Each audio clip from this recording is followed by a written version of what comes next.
Hi everyone! Today we are here with Dr. Hoover, Professor of History, and she has so kindly agreed to talk to us today about the Pan Am 103 incident. That was the true incident behind the Women of Lockerbie, the play that we are doing. So, December 21st, 1988, that was a day that changed history. It was a terroristic attack that really rattled the world. It was a tragedy that we didn't really see until the attack on the World Trade Center. So can you tell us about the Pan Am 103 incident? How did this affect Americans back home? Sure. The Pan Am Flight 103, started like many other flights and ends in tragedy. Mm-hmm. It's just a few days before Christmas. It starts in Frankfurt, has a layover in London. Most of the passengers are Americans, including about 35 students who are returning to New York from work study or study abroad. And the flight explodes in midair over Lockerbie, Scotland, after they'd reached about 31,000 feet. Parts of the plane are scattered for miles and hit the small village of Lockerbie, Scotland. Mm-hmm. And immediately the emergency response teams and the people of the village, it's amazing to hear the stories they tell about what they see, fire coming down from the sky, the loud noises that they thought were just thunder. They're finishing up dinner and getting ready for Christmas, and a plane falls out of the sky, killing 11 people on the ground and all of the 259 passengers. So this is a terrible, terrible tragedy that, you're right, we had never seen before. Mm-hmm. It takes a little while, but not too long, for investigators to begin to put the pieces together. They're trying to figure out how this happened, and they conclude that with the explosion in the air, it had to be a bomb. Mm-hmm. So they arrive at that determination relatively quickly. It's not very long before they begin to work out who they believe is responsible. And 2 Libyans are indicted in 1991, but not brought to trial until 2001. And then only one is convicted. He is convicted in a Scottish court and held in Scotland, but given compassionate leave in 2009 because he's ill. And doctors have said he'll live about 3 months. He lives about 3 years back in Libya, which was not ideal. Mm-hmm.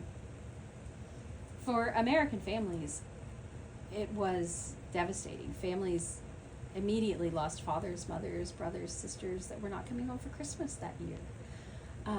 Many of the Americans got on planes and traveled to Lockerbie, Scotland to see the wreckage firsthand and to meet with villagers. But others couldn't get on a plane, couldn't fly. In Scotland, there's a story of 2 farmers, a couple, and after the explosion they go walking out in their field and they find a piece of the wreckage and a dead body, and they stay with the body of this man until rescue crews arrive. And it's hours and hours. And they meet his family later, and to this day have a relationship with this man's family that's really special. Isn't that awesome that something like that can come out of a situation? Yeah. So have we seen this impact our lives at all today, this incident? We have. And I think for most Americans, it maybe wasn't incredibly obvious, but there weren't many security regulations in place in airports. Mm-hmm. We see more safety regulations. There were warnings about an attack just a few weeks before the actual attack, pretty direct warnings that there might be a bomb placed on a plane in Frankfurt. Wow. And so we have now, and after 9/11 certainly, much more changed. Mm-hmm. But greater security measures were put in place even before 9/11.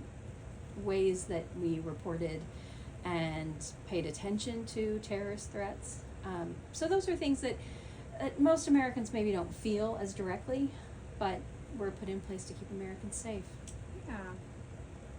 All right. And what are some ways that we can honor and remember our fellow Americans and man who lost their lives in that senseless act of violence that day? That's a good question. I mean, I think the answer is true for this tragedy, for 9/11, for any time when we're mourning on the national scale for the loss of life. We continue to live.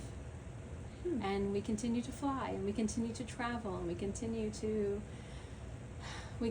love others, even in the face of that tragedy. And I think that is an answer, that we celebrate life, and we don't stop. I do think seeking justice is important. Mm-hmm. There has recently been a Libyan who has been brought to the United States and is awaiting trial. So that's been in the news recently. So we are continuing to seek justice. It was regularly thought that the men who were brought to trial and the one who was convicted was not the only one involved. And so now to continue to see justice done at this late date, I think is probably very meaningful for the families. Absolutely. And something that we all ought to value. Mm-hmm. Definitely. All right. Well, thank you so much.